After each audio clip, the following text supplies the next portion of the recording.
इस बीच एक और अहम खबर आपको बता दें, इस्लामिक तालीमी इदारा दारुल उलूम देवबंद ने फतवा जारी किया है। ईद उल फित्र की नमाज को लेकर ये फतवा जारी किया गया है।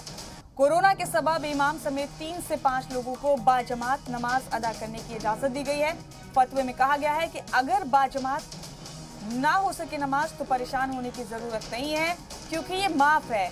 इस तरह के हालात में ईद की नमाज माफ है, लेकिन उसकी जगह पर नमाज चाश्त अदा करें। मसाजिद में भी सिर्फ 5 लोगों को ही नमाज पढ़ने की इजाजत दी गई है। सवाल पूछा गया था कि ईद उल फित्र का त्योहार आने वाला है, तो ऐसे में ईद की नमाज अदा करने की शरीयत में क्या हिदायत है। तो इस सवाल के जवाब में दारुल उलूम देवबंद की जानिब से एक फतवा जारी किया गया है, जिसमें कहा गया है कि ईद की नमाज मस्जिदों में इमाम के साथ 5 लोग ही अदा करें और अपने घरों में ही रहें। उसकी जगह चाश्त की नमाज अदा करें लोग। हालात के मुताबिक ईद की नमाज पढ़ने से छूट है।